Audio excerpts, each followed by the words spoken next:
We're gonna talk to some people, gonna have a lot of fun. We're gonna talk to some people, gonna learn a lot of stuff. We're gonna talk to some people, gonna have a lot of fun. We're gonna talk to some people, gonna learn a lot of stuff. Cause Kristin knows blank. Well, hi guys. Welcome back to the Kristin Knows Blank podcast. I've got two amazing guests today, and I'm so excited to introduce you to them and to show you our interview. But before we get there, hi, I'm Kristin Key. I'm a comedian. I'm the host of this crazy podcast. You can find me through my social media, Kristin Key Comedy. My website's kristinkey.com. I have a few things that I'm excited to tell you about. I started a Lesbian Army. If you want to join it, great. Join my Patreon at Kristin Key Comedy, and that puts you in a lesbian army. You do not have to be a lesbian to join. You can be any of the letters in the alphabet mafia, none of the letters, or a cat. I don't really care. So join the Lesbian Army today, or just sign up for my monthly newsletter. It'll tell you where I'm going and what I've got going on. I'm on Cameo. So if you want to give the unique gift of a song from me, find me on Cameo and check that out. Also, I'm putting together a Lesbian Army tour 2024. There's a ring to that. So let me know where you'd like to see me perform next year, and we'll put it on the tour schedule if we can. Now, this week, my two fabulous guests, they're the host of the wildly popular comedy podcast, I've Had It. You may have heard, if you haven't, right now, just stop listening to this and go subscribe to their podcast. It's hilarious. And it talks about all the things they've had it with. They've been seen on the Today Show twice. They've had the amazing guest, Cody Rigsby from Peloton. They've had Nikki Glazer on. They've had drag queen Trixie Mattel. They are two shit-talking ladies from Oklahoma City, Oklahoma, with an incredibly popular podcast. Hey, computer lady. Interview with Jen and Pumps. Playing interview with Jen and Pumps.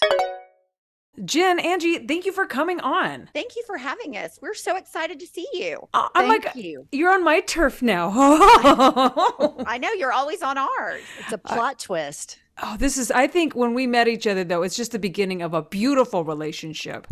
Absolutely agree. Completely agree. Oh my God. Now I have to ask you first off the bat, like for those of you who don't know, the I've Had It podcast is one of my favorite podcasts. It's absolutely hilarious, but I don't know where the hell this thing came from, because you're just two ladies from Oklahoma.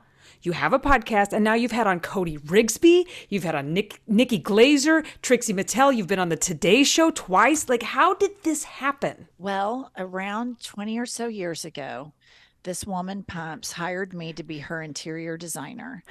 And I go over to her house. I'll let Pumps take it from here because she tells this really well. Okay, well, there's two things that happened on this exact meeting. Number one, I had just gone to the gynecologist for my third child. Okay. And they kept telling me, you're a geriatric pregnancy. You're geriatric, because I was so 35. Rude. That is rude. I know, it was so rude. I was just like, fuck, I'm only 35. Well, then when I'm waiting for the exam, can I cuss? Yeah. Okay. I mean, we're there now. Yeah. Okay, yeah, it's too late. I'm not going to take him out. We're waiting for the doctor to come in for the exam.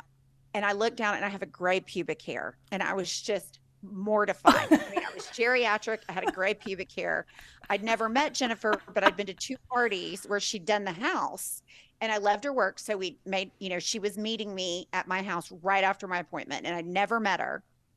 And she comes flowing up in this Burberry, like Shaw thing, 8 feet tall, blonde, weighs 5 pounds. And I just thought in my head, I fucking hate this woman. Everything in me. I hate everything about her. And then I had worked with a decorator before, and I didn't like it because I had to make all the decisions. So I said, as she walks in my house, hey, I hate decorating. I don't have good taste. That's why I want you to do it. And she goes, well, I know you don't have good taste because you have silk flowers on your dining room table. And the only thing worse than silk flowers is a picture of silk flowers. And you have both right here in the entry. And I busted out laughing and fell head over heels immediately in love. Wow. That's a bold move. Yes. Yep. That's who she is. But I didn't have to make one decision. My house looked great. All my houses. She's done all my houses since then. That friendship, then we were immediately inseparable. We never fight. We bicker like, a married couple would. Yeah. We both have thick skin, and the friendship and the humor is very organic and real. So I think the reason that the podcast has resonated so much is because our chemistry is very genuine instead of manufactured. Yeah. Or, two people that don't know each other or kind of know each other that start a podcast. And I think that there is something to be said for just straight up bitching. That's like friendships, especially like I don't know. Like I have friends out in California, but my friends in like that I grew up with in Texas, a lot of them were based on like, why are you guys friends? Oh, we just hate all the same people. That's right. And it seems like you guys have a thing where you do celebrate each other in when there's time to celebrate, but you guys just seem like you're just like, well, we hate all the same things, Right. That's That's right. It's a real bonding mechanism, hating on shit.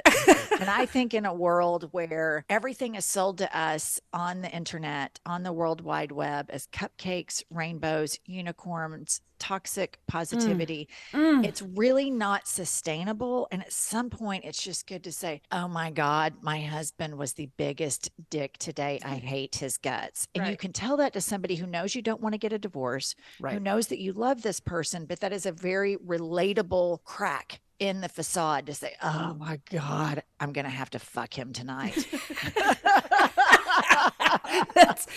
That is the solution now. Like shit. Well, and I think that's the fun part about like good old fashioned bitching.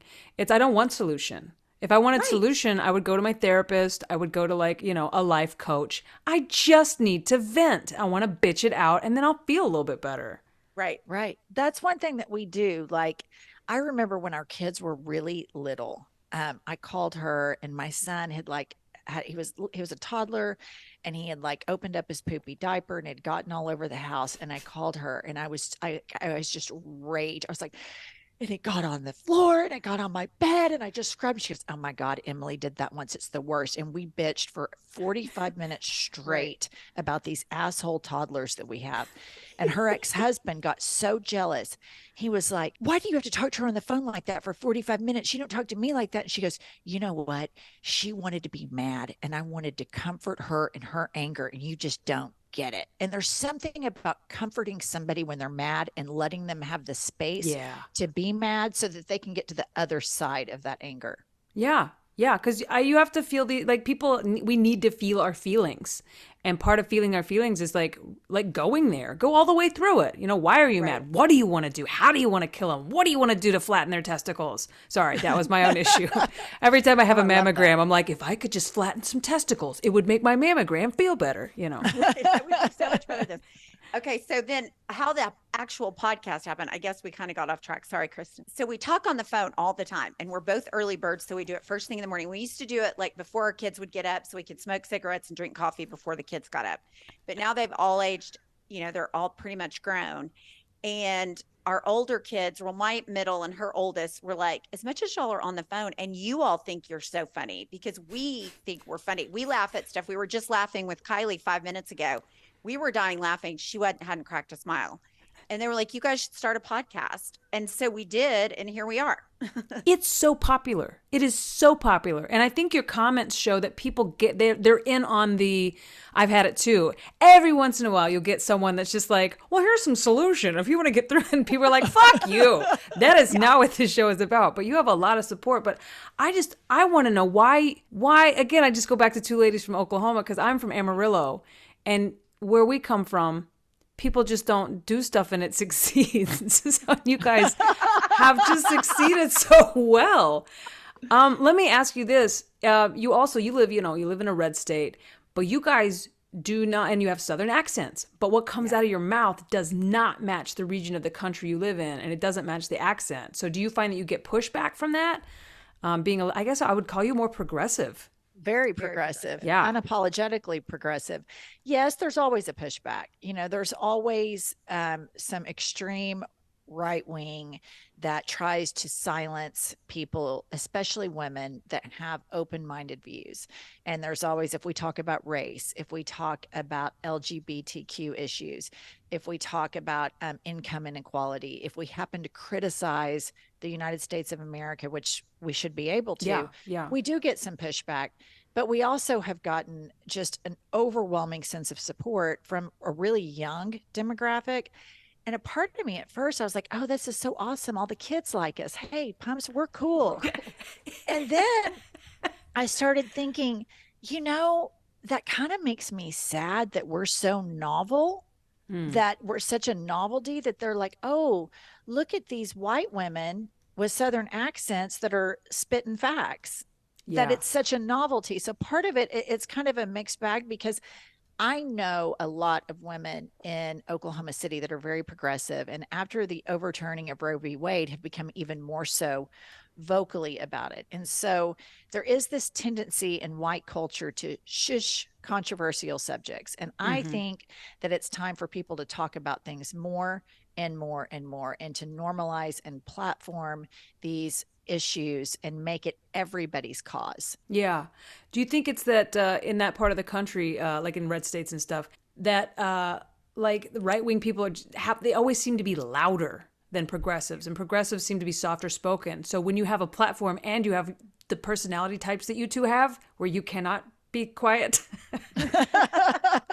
I think that's why you stand out, because usually when you hear a Southern accent, stereotypically, I'm not saying everybody, Southern people, settle down. I understand. I have a lot of progressive friends in the South. But I'm saying usually when you hear a Southern accent, it's MAGA, MAGA, yay, Trump. Right. And you guys are not saying that at all.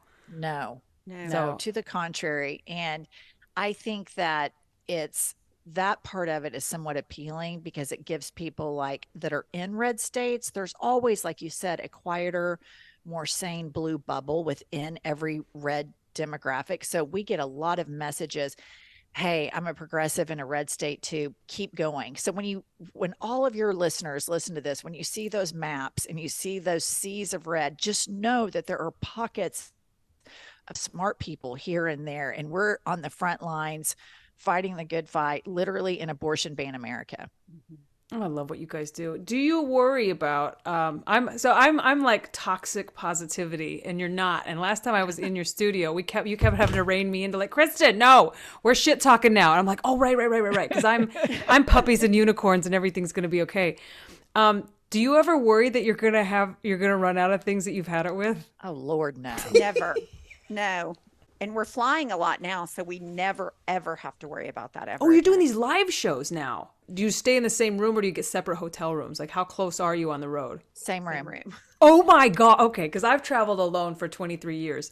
So you stay in the same room. Do you guys, I know you're best friends, but are there things that you do that aren't travel compatible? Or are you pretty travel compatible? No, I have to say we're very travel compatible. I mean, Okay. we really do. Like, the great thing about our friendship, and I mean, anyone that's been friends or married for a long time will understand, like, we can get in bed at night and never say a word to each other. We can both be on our phones. I mean, Sure. you don't have to make conversation just to fill the air. It's a complete and total comfort that if we want to talk and giggle, we can, or we just don't talk, and it's fine too. I feel like there's no pressure. You just described a long-term lesbian marriage. You guys literally no sex. We giggle, we play on our phones, we go to bed. We are non-practicing lesbians. Yes. That's what we are. Exactly. That's amazing. So what does your bedtime routine look like? I know that is it Jen goes to bed super early. Is that right? Correct. Yeah. Yes. And you But read I get in bed super early. and just like read murder. Or no, you watch murder. I watch murder. Isn't that weird? No. It's that's how I fall asleep. Why do we do this? What's your go-to murder show at night? Dateline or Okay. Law and Order SVU. I like Dateline. I love Keith Morrison. Love Keith Morrison. But I do love the first 48 hours. That's what I go to bed every night watching. It's like, and also I know your parents live in Tulsa now. They have a whole series, like half the season every year is from Tulsa. So I feel like I'm in the know. Now I know like all the homicide detectives' names. The minute someone gets murdered and I start figuring out who did it, I can just fall asleep like a baby. Do you think I don't know why it's so comforting to be like, it's murder, someone died. Nothing like honey. homicide before bedtime. I know. I know. Do you think you would fangirl over a detective now that you've like, because there's some law enforcement people on Dateline that I'm like that have been on multiple episodes. I'm like, oh my God, if I was ever arrested and like in a jail, I'd be like, oh, I saw you on Dateline like 3 times. What's up? No, I totally do. I have a girlfriend that just moved to Tulsa, and I call her all the time, and I'm like, you have no idea how bad the crime is in Tulsa. And when we go somewhere together, I'm like, okay, if anybody gets murdered, I know exactly who to call. I'll be on it. And I'm on the lookout for the detectives that I watch on the first 48 hours. I know. I would fangirl, no doubt about it. Oh my God. Sure. I hope you get to turn into a murder detective. I don't think they're called that, but it's a murder detective. Right. Now that's what I would call them. And before we started recording, it was Jen brought her dog on. Can you talk to me about? I love that your relationship with your dog, but I also love that you seem to love your dog maybe more than your children. Yes, I do. So I have two dogs. They are my biological children. Tubby is 8 and Cha Cha will be 3 in January. So she's still a toddler, 2.5. They're both French bulldogs. And for a long time, I bought into the narrative that I was supposed to love my children more than anything else on the planet. And so I followed suit. But here's the problem with that. They're not predictable. They're unpredictable. They show you conditional love. They're reactive, caustic, demanding, lack gratitude, lack consistency. These are human children. My canine children I could be gone 8 weeks or 8 minutes. It doesn't matter. The welcome that I receive, regardless of the time that I spend away, is the same level of enthusiasm time and time again. They consistently want to be with me. They consistently want to do what I want to do. They ask very little of me, a simple walk, 10, 15 minutes a day. And that's it. Other than that, they just want to be my companions. So I oftentimes, when my kids are in a bad mood, like last night, my son, who's 17, Roman, he was very grumpy. He had a bad basketball practice. He wouldn't talk to me. He wouldn't look at me. Somehow I was the asshole because he fucked up at basketball, right? This is what kids are like. Tubby and Cha Cha, happy to see me. We cuddle. And so I just start petting my dogs. And I said, y'all are my favorite. Y'all are just my favorite. Of course, my son rolls his eyes, stomps up the stairs. But, of course, I'm being a little deadpan here, but I love my dogs and I love to troll the other members of my family by showing favoritism to my dogs in front of my children. It's hard to compete with dogs when you put it that way, though. Right. Right. Yeah, they're going to win. And the lifespan situation, they're so much closer to death because, so that I tell the kids all the time, I have to love them more intensely and more overtly than I do you, because you're going to be here when I die. They're not. It's kind of how I feel about Pumps. She's much older than me. 4 years. She's, Not that much. Death is knocking on her door. So I feel like I really have to love and support her, in her final days here. Well, you have her. Yes. In her golden years. Correct. Golden AARP years. I know because you treat your dog like it's a biological member of the family. So that includes, it's okay if dogs lick you. Do we agree on this one? Oh, of course. Okay. Because you were anti-licking. I just on my birthday yesterday, I made out with a dog for maybe 10, 15 minutes straight. Yeah. And and the owner's like, oh, Daisy, stop. I'm like, no, hang on. Let me just take my glasses off. It's like, we're going to do this, but let's do it right. Yeah. I love them. No, I love we eat together. We sleep together. Make out sessions. I feel like my dogs, if you're an animal person, you'll understand what I'm about to say. It sounds really fucked up, but if you get animals, then you'll get what I'm about to say. Tubby is my biological child, my son, my husband, my boyfriend, my paramour, my, best friend. He fills all of those roles simultaneously for me. I want to write a love song about you and your dog. Yeah. Oh, okay. That may be something to do. Okay. Speaking of romance and love, now on the other end, Pumps, you read romance novels. And yes, we need to talk about this. I know. I do like a dead body in my romance novel. So I always have a thriller / love story. I didn't know this was a genre. And it's not I like a dead body, but but it's not, this is not a necrophiliac kink. This is it's like a murder mystery / I fell in love on the way. Yes, like the detective and the would-be defendant, unless he uncovered that she wasn't the murderer, those kind of stories. And there is a slew of them. I have one author that I think she's written 54 books. And at the minute they come out at the library, I immediately borrow them. Yeah. How far into the romance does it get? Is this like heavy is there penetration? No, it's not erotica. I have read erotica before, but this is not it. This is just and then he took her or something like that. Okay. Nothing really gross, but it was so funny. I had a friend of mine's mom that she knew I liked these kind of books, and she's like, I have the perfect books for you. And I was like, okay, great.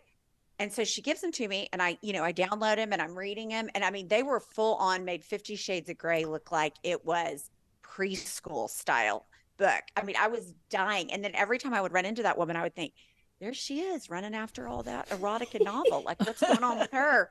But I did finish the set. I'm not going to lie. Well, you can't, I mean, that's how I felt about 50 Shades of Grey. When people are like, that book's terrible. I'm like, it was. They were all terrible. By the last page of the third book, I just threw them down. Was like, I will not read this smut anymore. But you see someone like on a plane, like I was on a plane, I was watching a lady looking at her Kindle and she was reading them. I'm like, that lady's reading about butt beads right now. Butt beads, I still do not understand. For the life of me, I still don't get it. Would you say you've had it with butt beads? I've had it with butt beads, although I've never tried butt beads. But I've had it never with tried it. butt beads either. Has I just anyone don't in think this it room sounds tried butt beads? comfortable. I haven't tried butt beads. I've never tried butt beads. But Yeah. I don't know. And no, if you're into butt stuff, listeners, we're not Go going to for yuck it. your yum. Yeah, We're more your power ally. to you. Right, Yeah, right, yeah. go for it. We're your ally of the butt beaters. Butt beaters. That's what the fans are. We're your butt beaters. We're here for butt support. Right. It's so fascinating to me.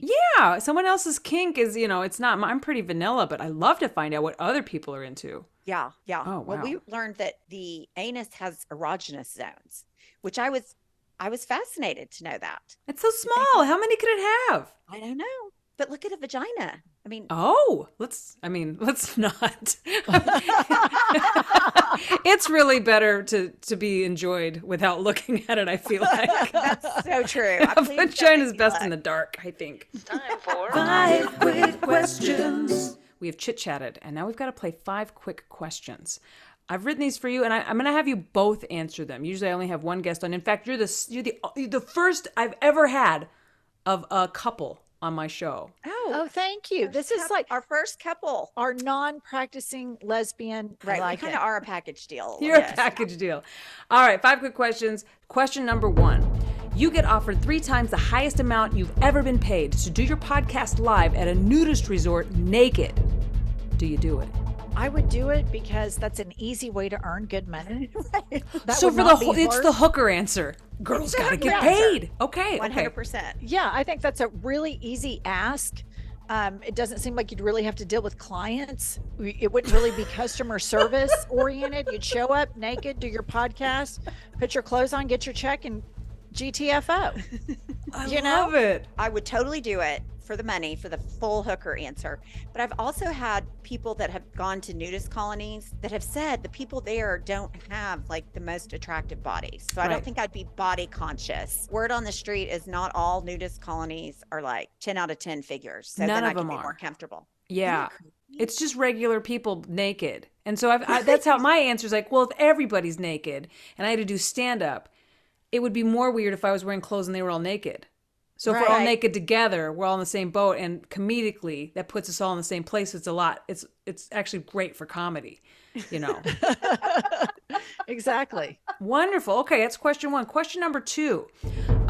You have to make a snack for your celebrity crush. What snack do you make for your snack? Okay, so mine is he's a tennis player named Matteo Berrettini from Italy. Okay. He is so painfully hot. It's almost like excruciating how hot this man is. The voice that you came into when you started talking about him is the way Yes. that I want one of Pumps' romance novels read. As soon as they're like, Yes. oh, who's your crush? Well, my Well, crush is an Yeah, Italian Matteo. tennis. Yeah. So here's the thing for poor Matteo, I don't really know how to cook. You don't know how to make jack shit? You can't make anything? No, You can Ants make on a pancakes. log? that would be a meal, not a snack. I know, but she said you can't cook anything. I said, I can make pancakes. Pancake? You could make a pancake snack. Back to my sexy voice, I would make him little tiny pancakes and feed them to him while I was naked doing a podcast. This is amazing. That's the best answer we've ever had to that question on this podcast. Pumps, you have to beat that now. okay, so my celebrity crush is Idris Elba. I'm just madly in love with him. Good one. Madly Yeah. in love with him. But I think I would make him my jalapeno popper appetizer for a snack. Ooh, what kind of Some of the cheese do you seeds put in it, so it's a inside? little spicy with Yeah. spinach artichoke dip and then bacon on the top, crispy bacon. They're really good. That's bold, especially if you're going in for a French kiss afterwards. I would French kiss him with a dog turd in his mouth. I mean, he is so hot. I wouldn't even care. I was going to say, if you're going to make jalapeno poppers, butt beads are now out of the question. Completely out. But I am a big fan of jalapeno poppers. Great they're answers. so good. They're so good. Well, now next time I visit, I will do your podcast again if you invite me, but you have to make those poppers. I'll make you some Yes. poppers. Question number 3. What is the worst thing you've ever read about yourself online? I'm going to say the podcast. Let's just go with the podcast. I mean, 'Cause I know sometimes you showcase the negative comments, and I think that's hilarious. We do. I think the most recent one is somebody said they called me face implants and they called pumps fatty boom. Fatty boom boom. Yeah, that was before Ozempic. I just want to go on the record. Why is it the ones that are actually funny are the ones we remember? I know. Because I know. I thought they were funny. We get a lot of like, hey, you old Botox hag. And here's the thing about like the hate comments. Like, honestly, we feel so flattered that they took the time to even pause and comment, because it takes a lot of energy to get my thumbs going for something. And so that level of hate is such a passion, And that's such a level of energy put it in our makes the direction. podcast look better. It makes the comments grow. So it's like, I don't like what they see, but I love how many of them sometimes there are, because I like the numbers. Yes. I had one, it's the one I always go to because it's the one I remember the most. Once someone said after a stand-up video, the only reason I know that's a woman is because she's not funny. That made me laugh really hard. I was like, I deleted that one. I wish I would have screenshot it, because whoever that was, I was like, God, that is the most clever, mean comment I've ever read on here. So Exactly. And I think that's the thing. Like at first you think, but then it's like, they noticed you, they're talking about you. It was clever. Yeah. Question number 4. This is where they get weird. Here's where the questions get weird. Question number 4. You've been kidnapped and entered into a hot dog eating contest. To save your life, how many hot dogs could you eat? Is it timed? It's just you have to eat one more than whoever is next to you. I don't think I could make it. I would definitely beat Jennifer. She would die first. I think I would probably make it to 2.5 hot dogs. I I respect could do that. 5. Ooh. I love that you're being realistic about this. Sometimes people come on, they'll be like, as many as it fucking takes. I'm like, 4. I cannot physically eat more than 4 hot dogs. No, I mean, it'd be tough stuff, but if my life depended on it, but I know that if I only have to eat one more than her, 3.5. Let's change the game. You're the only 2 in this hot dog eating contest, and whoever doesn't eat the most loses. So do you think just the 2 of you, do you think, Jen, you'd still eat the same amount? Or do you feel competitive with your friend and you would try to out-eat her? So competitive about everything. That's what I was wondering. If it's just the 2 of you, it changes the dynamic in this contest. I'm competitive about a lot of things. I'm competitive in the reverse of overeating. Like the whole clean your plate community that we grew up in the 80s. Like, you better clean your plate. My mother was the opposite. She was like, nobody needs to clean their plate. That's way too much food. So I think Pumps would win, and I would stay with the kidnapper always on the hot Either dog. way. Okay. Well then, congratulations, Pumps. Thank you. Congratulations on your hot dog victory. Question number 5. You've been kidnapped again. So sorry. And entered into a karaoke contest. What song would you sing, let's just say, to save your life? Queen's Bohemian Rhapsody. By yourself? Totally. I would go all chips in and do Bohemian Rhapsody. Greatest song of all time. Love Great that answer. song. Great answer. See, she stole mine. I would do Queen, Somebody to Love. I'd sing that song. I belt that out all the time in my car. It's on my playlist. It's my favorite song. Oh my God. Well, now listeners, you're going to have to pick which one of them lives, because I cannot choose on this one. I'm going to have to, as the gun person, I don't even know if I could shoot either one of you. Those are 2 such ambitious songs, and now I just want to see this show. Excellent answers to 5 quick questions. And now it's time for Rad Libs. It's my favorite part of the show. Thank you so much for sticking around long enough to do this. It's time for a Mad Lib. Okay. I'm excited to do this. I need a lady's first name. Ivanka. Ivanka. Excellent. I need a food. Crab cakes. Yes. We're off to a great start. I need an adjective. Prickly. Dare I say this is funner with 2 people? I need a liquid. Iced tea. I need a feeling. Jealous. Ooh, that's a great feeling. I had a feeling you weren't going to go with positive feelings. Another adjective. Snarky. Okay, a noun. Dildo. You have never picked a better place to put a dildo. We'll find out in a few minutes why.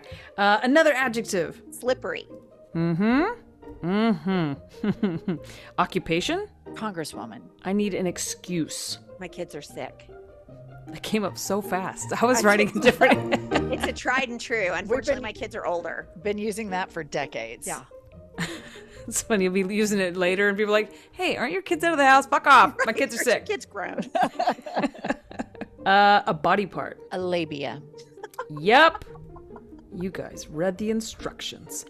A threat. Kill you. An adverb. Swimmingly. An article of clothing. Panties. A verb ending in ing. Sucking. Yeah. Yeah. Hey, that's my line. Ooh. Exclamation of agreement. Yes. A body part. A pinky toe. Mm-hmm. An adverb. Likely. Is that what happened? Yeah. It's gonna work here, so we're gonna put it. Okay. A secret. Pumps is gay. This is great. Adjective. Ugly. A farewell. Arrivederci. We have a story, my friends. Yes. You did it.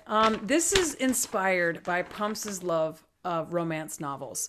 And so I wrote a romance novel for you, and this one's just called The Farmer's Daughter.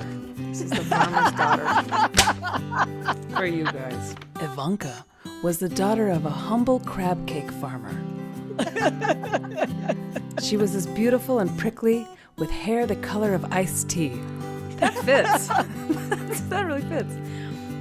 But she was jealous, for she had never known the snarky touch of a man.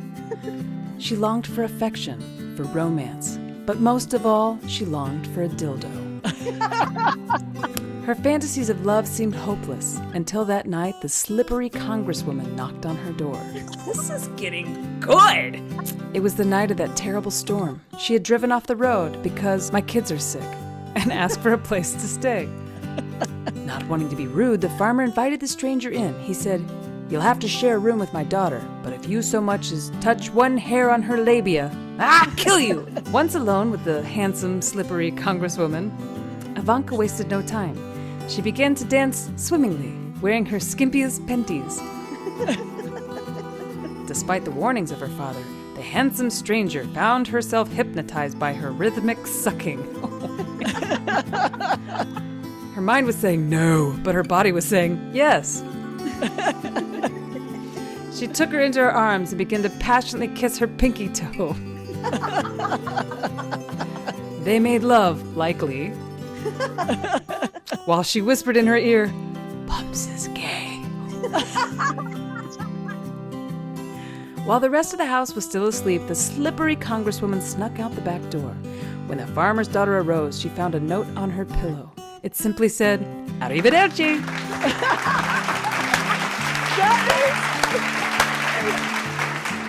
That is so good. Oh my God, you guys. We are so naughty, Pumps. I love it. Your naughtiness is the perfect level for a Mad Lib. Thank you so much. Will you tell the listeners everywhere that they can find the I've Had It podcast? Yes, we're on all the social medias, and the tag is at I've Had It.